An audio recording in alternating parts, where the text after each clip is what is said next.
je m'appelle Marie-Andrée Arsenault.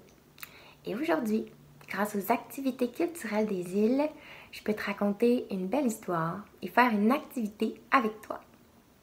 Peut-être que tu m'as déjà vu, peut-être que je suis venue dans ton école, peut-être qu'on s'est vu sur la grave, peut-être qu'on s'est vu au terrain de jeu, peut-être qu'on s'est vu à la bibliothèque et peut-être qu'on s'est vu aussi dans le cadre du spectacle Les Souvenirs du Sable, qui est le spectacle d'un de mes livres. Peut-être aussi qu'on ne s'est jamais vu. Si c'est le cas, je suis très heureuse aujourd'hui de venir te présenter Des couleurs sur la grave, qui est mon livre le plus nouveau. Il est sorti cet automne. Des couleurs sur la grave, c'est un livre que j'ai eu la chance de bricoler, on peut dire ça comme ça, avec Dominique Leroux. Dominique Leroux qui est une artiste qui fait de la peinture, du collage, de la photo. Tu vas voir, chacune des images de mon livre, c'est comme un trésor. Puis notre livre, on l'a publié aux îles avec les éditions de la Morpherte. Alors, comme tu peux voir, mon histoire, elle se passe sur la grave. Et les deux personnages, c'est deux petites filles que tu vois ici, que tu connais peut-être. Et on va aller découvrir quelle aventure elles vont vivre. T'es prêt?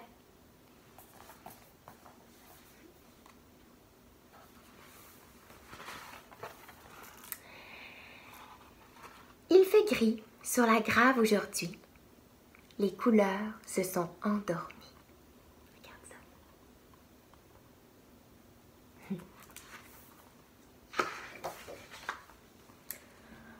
Entre papa à la marina et maman dans l'atelier, on n'a nulle part où aller. Heureusement qu'il y a des pinceaux et des pots pour s'amuser. Oh ben, deux petits personnages qui aiment faire des bricolages et des œuvres d'art. Flo et Fée, ne bougez pas d'ici, qu'ils ont dit. Mes deux personnages, elles s'appellent Flo et Fée. Et elles ont l'air confinées, prises sur la grave, à pas pouvoir bouger. Alors, on reste sur la grève pour décorer les trésors de la plage.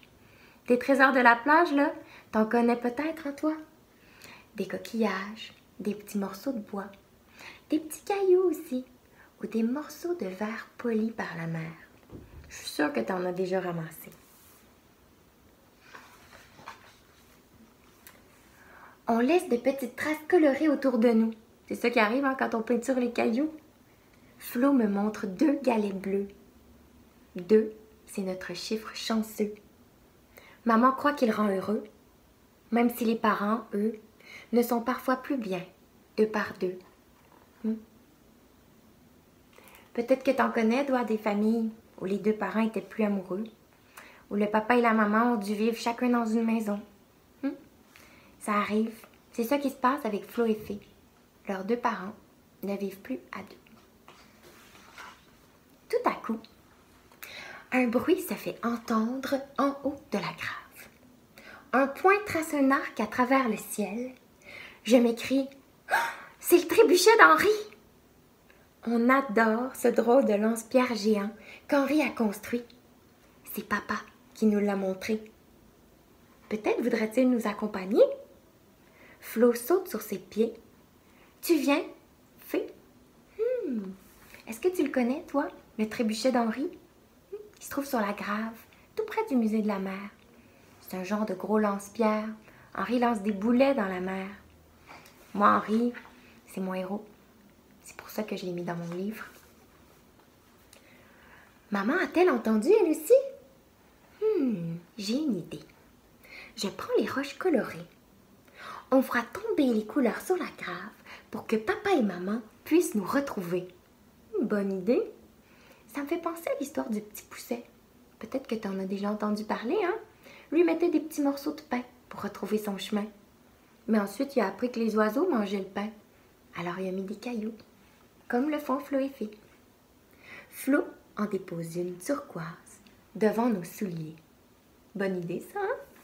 Déposer un petit chemin de cailloux colorés. Comme ça, papa et maman pourront le suivre et retrouver leur fille. Nos pieds font gigoter le quai. Pas de trace de papa à la marina. Il est pourtant toujours là, en train de réparer les bateaux.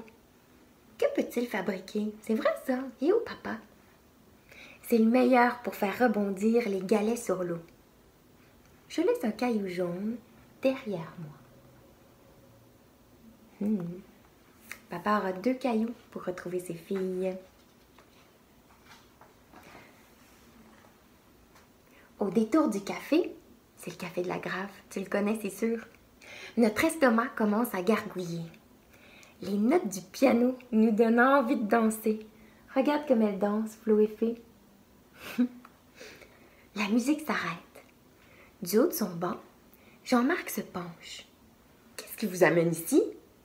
On lui raconte les couleurs sur la Grave et le lance-pierre d'Henri. Tu vois, Jean-Marc aussi, c'est un personnage que j'ai pris puis que j'ai mis dans mon imagination pour qu'il vive pour toujours. Quand moi j'étais petite comme Flo et Fée, Jean-Marc jouait du piano au Café de la Grave. Maintenant, il va en jouer pour toujours dans mon histoire.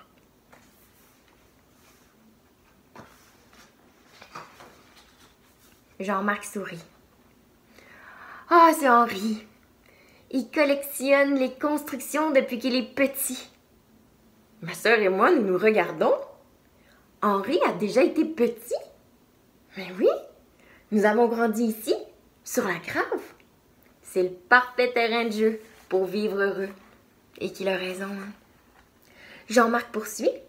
Si vous montez jusqu'au trébuchet, il vous faudra de l'énergie. Quel genre d'énergie il va leur donner, tu penses? Moi, j'ai une petite idée. Au comptoir, le serveur active la poulie, retenant la cloche d'un immense gâteau. Flo applaudit. Ça, c'est le gâteau à Claude. Claude aussi était là, au début du Café de la Grave. Et ces gâteaux sont délicieux. Jean-Marc, lui, quitte son banc. Par la fenêtre, on le voit qui descend le chemin, un pot de peinture et un pinceau à la main. Où est-ce qu'il peut s'en aller, Jean-Marc, avec son pot de peinture et son pinceau? As-tu une idée? On laisse une pierre verte, pas de miettes, dans l'assiette. As-tu compté les pierres jusqu'à maintenant? On est rendu à combien? 1, 2, 3. Penses-tu que le papa et la maman de Flo et Fée vont les retrouver? À la sortie du café, un autre boulet traverse le ciel. Henri nous attend. Derrière nous, un ruban coloré se tortille. Devant, la route s'étire longtemps. Regarde, on la voit, la route de la Grave. Je tire Flo par la manche. Francine agite la main devant son magasin. Le magasin de Francine, quand j'étais petite, on y allait toujours avec mon papa et ma maman. Francine, c'est une peintre. Puis dans la maison, chez mes parents, il y a beaucoup de peintures de Francine. D'ailleurs, même moi, maintenant, j'en ai dans ma maison. Celle-là, c'en est une avec la belle maison rouge. On se repose chez elle. On se sent bien au milieu des maisons qu'elle peint. On peut voir dans ses toiles la maison de maman et celle de papa, un peu plus loin.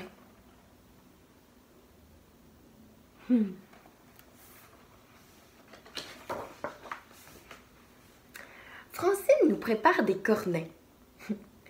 Il y a longtemps, c'est elle qui raconte. Mon papa a ouvert une boutique sur la Grave. Moi, j'ai aidé maman à préparer de la crème glacée pour les enfants. C'est drôle d'imaginer Francine avec un papa et une maman. Soudain, Francine se lève. Il est temps pour moi d'y aller. Elle sort un pot et un pinceau, referme la porte de son atelier. Nous la regardons suivre notre serpentin. Flo dépose un galet blanc. Tiens donc. Jean-Marc est parti avec un pinceau et un pot. Francine aussi. Penses-tu qu'il allait au même endroit? Je me demande qu'est-ce qu'il prépare. On arrive où, là, tu crois? Ceux qui connaissent le trébuchet savent qu'on est rendu. Tout en haut de la Grave, Henri nous hisse sur les échelles du trébuchet. C'est un drôle de jouet. Dans la baie du Havre, il nous montre sa cible. Une forteresse à faire couler. Un château ennemi duquel nous protéger. dans son cœur et il sera toujours un enfant prêt à s'amuser. Et ça, c'est peut-être le plus important. Toujours garder notre cœur d'enfant pour s'amuser longtemps. Ça, les personnages que j'ai mis dans mon livre, ils l'ont très bien compris. J'espère que toi aussi. Ainsi, au perché, on voit l'île d'entrée. Du côté du Havre-Aubert, la plage s'étire comme si elle voulait rejoindre l'autre rive. On dirait un crochet de sable dans la mer. Un jour, papa et maman nous y ont amenés. Sais-tu de quoi elle parle, Flo et Fée? Du bout du banc. T'es peut-être déjà allé toi aussi, hein? Tu peux même y aller en tracteur, des fois.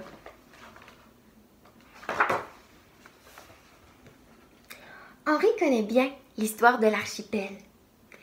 Il y a longtemps, l'île d'entrée était rattachée à celle du Havre-Aubert par un pont de glace pendant l'hiver. Le savais-tu, toi? Flo sursaute. Les deux îles se sont séparées, comme papa et maman. Henri fronce les sourcils. L'eau a cessé de geler, mais cela ne les empêche pas d'être encore liés. Il n'y a plus de pont de glace, mais les îles sont encore liées, un peu comme des parents qui se sont séparés. Souvent, à marée basse, on aperçoit un pont de sable sous l'eau. Peut-être que toi aussi tu l'as déjà vu, ce pont de sable-là, hein? On dirait qu'il se rend jusqu'à l'île d'entrée. Tout comme vous, qui relierez toujours votre papa et votre maman, jamais le passage entre les deux îles ne pourra être brisé. Penses-tu ça toi aussi? Que quand il y a un enfant entre un papa et une maman, jamais le lien pourra être complètement brisé? Le temps s'est écoulé et voilà que maman et papa sont là. Penses-tu qu'ils ont suivi le chemin de cailloux? Leurs mains sont remplies de cailloux multicolores. On vous a retrouvés! Flo me regarde. Je serre fort sa main. Henri descend du trébuchet. Nous sautons une à une dans ses bras de mer. Puis, il s'en va, sourire en coin. Penses-tu qu'il s'en va comme les autres? T'as raison. Un petit pot et un pinceau à la main. Mais où peuvent-ils tous bien aller? As-tu une idée, toi?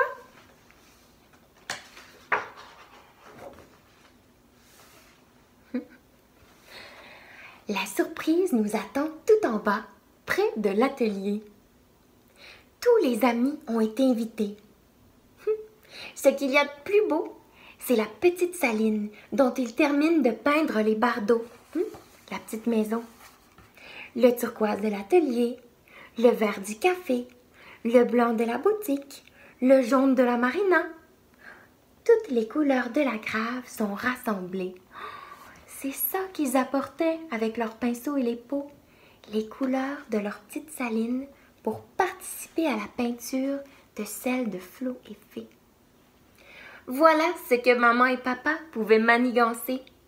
Une maisonnette multicolore pour jouer au bord de l'eau. Regarde ça comme c'est beau. Crois-tu qu'elles vont aimer mieux ça maintenant, Flo et Fée, lorsqu'elles doivent rester sur la grave si elles ont une maisonnette pour s'amuser? J'ouvre la porte. Je trouve des carnets pour dessiner, des coquillages à observer. Pas de doute, on y sera bien. Des fenêtres de la maisonnette, papa et maman nous regardent, heureux. Flo et moi, on ne se quitte pas des yeux. Pour papa et maman, on est plus qu'un chiffre chanceux.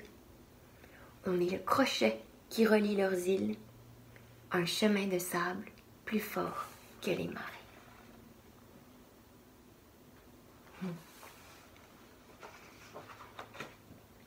Aimes-tu ça, penser ça, toi?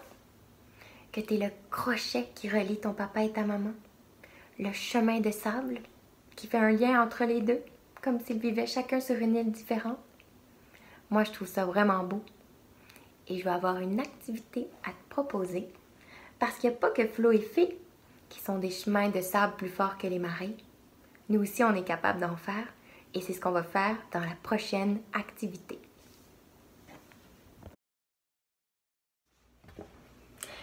Te souviens-tu d'Henri? Qu'est-ce qu'il a dit à Flo et Fée? Il leur a dit qu'elles étaient comme un chemin de sable plus fort que les marées, comme un pont invisible qui pouvait relier deux îles, leur papa et leur maman. Mais nous aussi aujourd'hui, on va créer un pont invisible avec une personne que tu aimes beaucoup, mais que tu n'es pas capable de voir en ce moment parce qu'on doit rester à la maison. On va créer ce chemin de sable-là avec des trésors de mer, comme l'ont fait Flo et Fée quand elles ont fait leur petit chemin de cailloux colorés. Tu vois ici toutes sortes de petits trésors de mer, des coquillages, des cailloux, des petits morceaux de verre poli. C'est avec ces trésors-là qu'on va créer notre projet d'aujourd'hui. Comment est-ce qu'on va créer notre chemin de sable, notre pont invisible entre les îles? Je t'explique.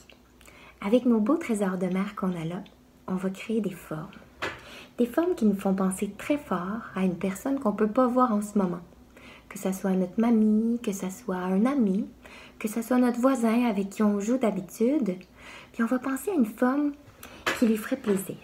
Que ce soit un cœur, que ce soit un soleil, que ce soit un petit personnage. Et si tu sais écrire, ça peut être aussi des mots. Et une fois que ta forme sera formée, tu pourras prendre une photo de celle-ci.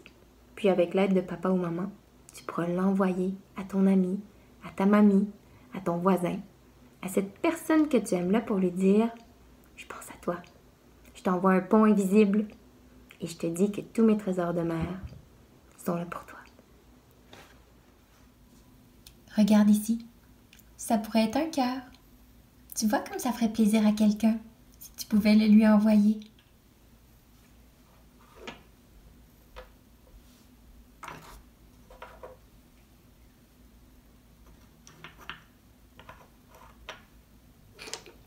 Est-ce que tu devines quelle forme je suis en train de faire ici? Penses-tu que ça pourrait égayer la journée d'un ami? Où est-ce que je pourrais ajouter un rayon à mon beau soleil? Peut-être ici?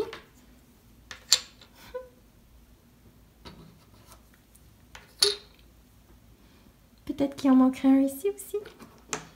C'est un peu gros. Tiens. Je en ajoute un autre. Pip. Comme ça. Ici. Trouves-tu que mon soleil est beau?